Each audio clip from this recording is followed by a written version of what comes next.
Before we start, I want to encourage you to have a set of the sermon notes. If you don't already have them, just go to the link below. You'll be able to print a set of the sermon notes from that link. Also want to encourage you to have some communion elements. You'll want to have some bread or a cracker. You'll want to have some juice or wine, and if you don't have juice or wine, probably anything to drink would work. But you'll want to have those communion elements because here in about 20 minutes, when we get to the end of the sermon, we'll move right into a time of communion. So if you need any of those things, I would encourage you to pause the video right now. Go ahead and grab whatever you need. Once everything is ready, then go ahead and resume the playback. So it was a freezing, frigid winter's night about a dozen years ago. I don't remember the exact year. I do remember that our oldest son was in 4th or 5th grade. Our youngest daughter was in kindergarten, 1st grade, and so their elementary school was having a movie night. And I don't remember what my oldest daughter had going on, but I know that my wife and my oldest daughter didn't attend the movie night, assumedly because they were at my oldest daughter's event, probably volleyball. And so I took the oldest son, the youngest daughter, and our youngest son as well, who was about 4 years old around that time, took all three of them to go to the movie night at the elementary school. We got inside. Everybody was completely bundled up because, again, I think the temperature was around 0. It might have even been -3 or -5. It was a freezing cold night that night. But we got inside, and they had two movies going. One was happening in the gym, and the other was happening in the cafeteria. And they didn't say it like this, because of course you can't say it like this, but basically one was the movie for the little girls, and the other was the movie for the little boys. And so I stayed with my daughter and a few of her friends in the cafeteria, and we watched the movie for the girls, and then my oldest son and my youngest son went and they watched the movie for the boys over in the gym. So we get to the end of the movies, and now everybody's getting up and they're heading for the exits, bracing themselves for the -3 degrees outside for the trip home. And at that point, there were hundreds of people in this school, and they were divided between the gym and the cafeteria. And so I've found my daughter, and then I go over and I find my sons, and my sons say, "Hey, Dad, some of the boys are shooting baskets. We want to shoot baskets." And I say, "That's fine." And so I go back and I find my daughter, and she's still visiting with her friends as people are kind of filtering out. And, you know, I visit with some of the parents as well, as everybody's kind of slowly bracing themselves for the frigid temperatures outside, so that eventually everybody is now kind of made their way out. There's a small crowd at this point, and again, everybody's just kind of slowly, maybe grudgingly, bracing themselves as they head for the exits.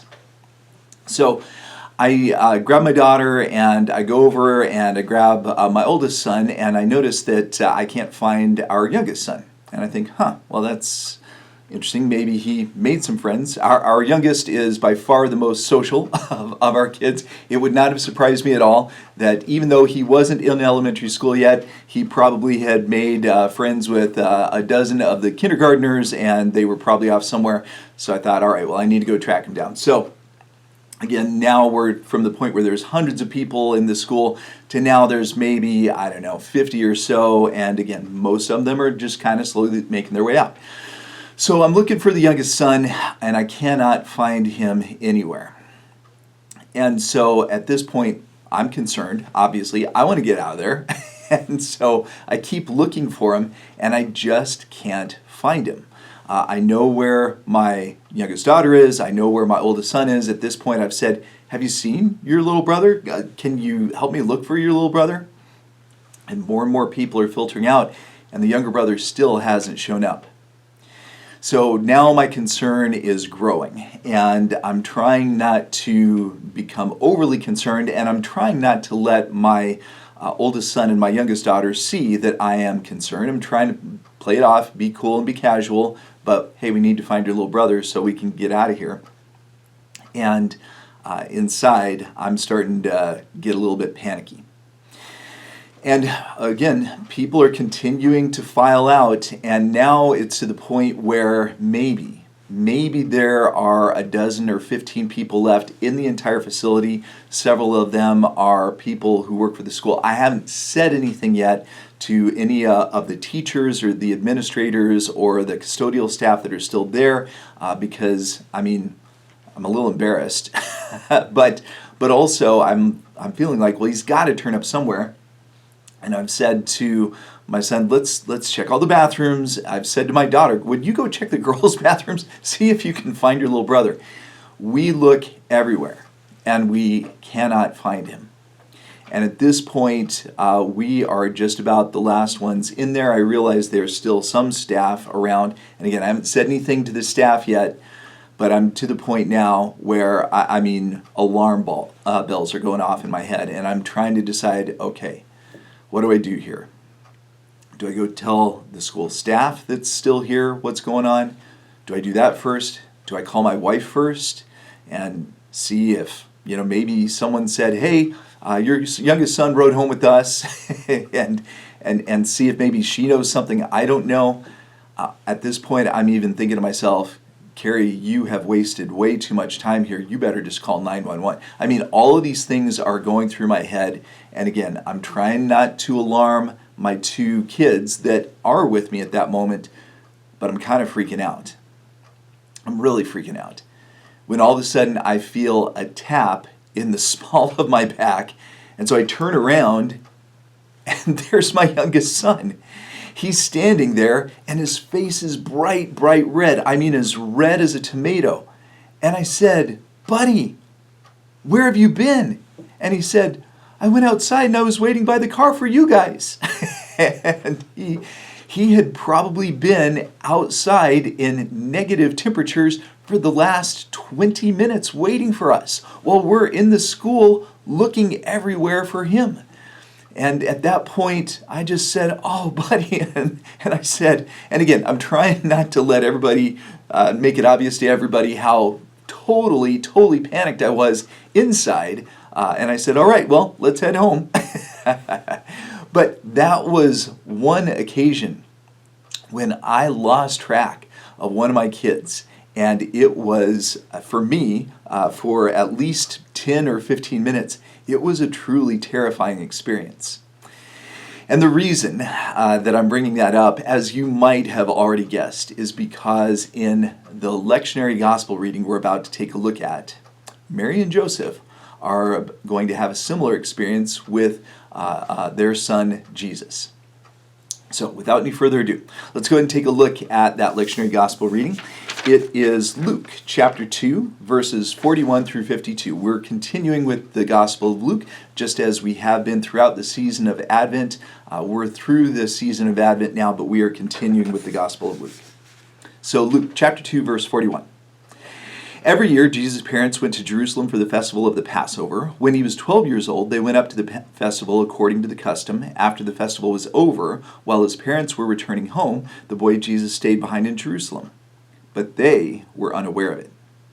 Thinking he was in their company, they traveled on for a day. Then they began looking for him among their relatives and friends. When they did not find him, they went back to Jerusalem to look for him. After 3 days, they found him in the temple courts, sitting among the teachers, listening to them and asking them questions. Everyone who heard him was amazed at his understanding and his answers. When his parents saw him, they were astonished. His mother said to him, "Son, why have you treated us like this? Your father and I have been anxiously searching for you." "Why were you searching for me?" he asked. "Didn't you know I had to be in my father's house?" But they did not understand what he was saying to them. Then he went down to Nazareth with them and was obedient to them. But his mother treasured all these things in her heart, and Jesus grew in wisdom and stature and in favor with God and man. May God bless the reading of the Word. So, my guess is that this is a passage with which you're familiar. You've heard this story before, most of you that are watching this online sermon. Nevertheless, what I want to do is what we always do. Let's go ahead and talk through the passage. How could this happen? Is a very logical question to ask ourselves. So let's talk about how this could happen. And then after that, what we'll do is we'll ask ourselves a couple of questions as we reflect on this passage. So, one of the important things that I want to point out to you right at the start of the passage is that between the time that Jesus was a toddler and the time when he began his earthly ministry around the age of 30, we don't know exactly how old Jesus was when he began his earthly ministry. But between the time when he was a toddler, when the Magi showed up, and I know that some of you are thinking to yourself, they showed up when he was a toddler. I thought the wise men showed up when he was a baby. Actually, most Bible scholars believe, just when you read it for yourself, it seems like Jesus wasn't a little baby when the Magi showed up. It seems like he was a toddler. Anyway, between that point and the point when Jesus is 30, we don't have many accounts of Jesus' life. In fact, we only have one, and this is it. And so let's go ahead and talk through this one account that we have between the age of 3 and 30 in Jesus' life.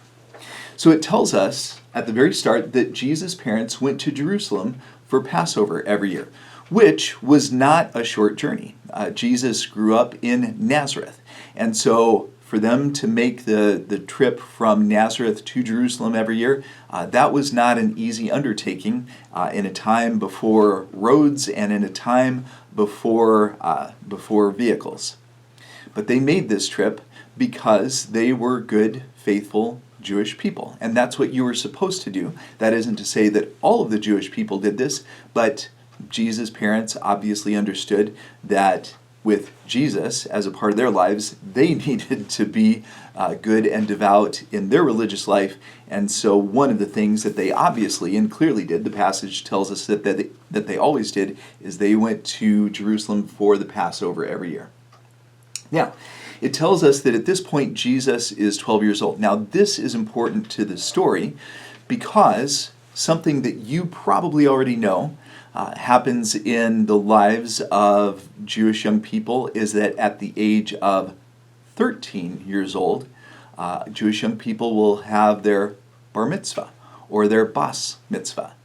And at that point, they become adults, at least in the eyes of the Jewish faith and the Jewish tradition. You become an adult at the age of 13 when you have your bar mitzvah, when you have your bas mitzvah. Jesus is 12, so he is right at the point where he is about to have his own bar mitzvah. So, the Passover celebration is over, everybody's heading home, and Jesus stays behind in Jerusalem. His parents have no idea. I know you're saying, how on earth could that happen? We'll talk more about that in a sec.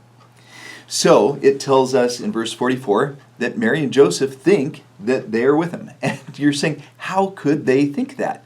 Well, it's very simple. Back then, what you would do is when you're traveling in a caravan, which they all did, they traveled in caravans for safety reasons, and what you would normally do is you would either travel with your family, if you had a good-sized family, or you might just travel with all of the people from your particular town. It seems like a very strong possibility that everybody who was going to Jerusalem to celebrate Passover together from the town of Nazareth, that they all caravan together. Just makes good sense. Again, you do that for safety, and the way that those caravans always assembled themselves is that it was the women and the children in the front of the caravan, and it was the men in the rear of the caravan. That was just how they did it. I know that you're probably thinking to yourself, is that wise? Well, good question. All I can tell you is that's how they did it 2,000 years ago. And because Mary and Jesus' younger siblings were up in the front, Joseph was in the back, both Joseph and Mary probably thought, well, Jesus isn't here, I'm sure he's with the other parent. And the other thing to keep in mind as well is that Jesus, since he was 12 years old, there was probably a question in both parents' minds. Joseph might have been thinking to himself, well, you know, Jesus could be back here with me and with the men. He's 12 years old now. He's about to have his bar mitzvah, but he's not here, so he must be up in front with Mary and with his siblings. Mary probably thought the same thing. Jesus isn't here. Well, he's 12 years old. He's about to have his bar mitzvah. He probably thinks he's a man now. He's probably back with his dad and with everybody else, all the other men. He's neither place. So it tells us that they traveled on for about a day before they convene and they realize Jesus isn't with any of them. And again, I know how panicked I was after about 15 or 20 minutes of not knowing where my son was. I can only imagine after they've traveled a day and they realize that Jesus isn't with their caravan, the panic that must have been going through their minds. So they go back to Jerusalem to look for Jesus there, and it says it takes them several days before they finally track him down, but they track him down and he's still at the temple. He's still at the temple where they celebrated the Passover, and he's talking to the teachers, asking them questions. Everybody at the temple, all of these teachers, all of these religious leaders, they're impressed with this 12-year-old. And, of course, Mary sees him, and I think this is kind of a nice way of Mary saying, "What are you doing? We were freaking out. We were panicking. Where have you been?" And Jesus' response is, "Well, why? Why were you searching for me? Didn't you know that I had to be here? Didn't you know that I had to be in God's house?" Jesus, the passage makes it seem like he doesn't understand why his parents were so panicked at this particular moment. But then it tells us that after this, that Jesus returns with his parents to Nazareth, the logical place for him to go. And it says that he was obedient to them. He wasn't a problem child after this. This was just a simple misunderstanding. And it tells us at the end of the passage that Mary treasures all of these things in her heart. Very similar to something that it told us in a passage that we looked at a couple of weeks ago, that Mary treasured all of those things in her heart in the passage we looked at a couple of weeks ago. Again, Mary is continuing to learn what it means to be the mother of this unbelievable young man who is the Son of God. And it says that Jesus grew in wisdom and stature and in favor with God and with man. So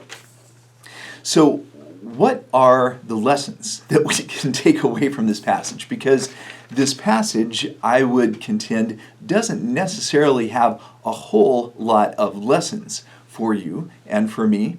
And so what I came up with, for better or for worse, is I came up with a couple of questions that I think we should ask ourselves in response to this passage. And so the first question I want to ask is this. It would appear that Mary and Joseph momentarily forgot who Jesus was. Do we ever forget who Jesus was and is? I'll say that again because that was a mouthful. It would appear that Mary and Joseph momentarily forgot who Jesus was. Do we ever forget who Jesus was and is?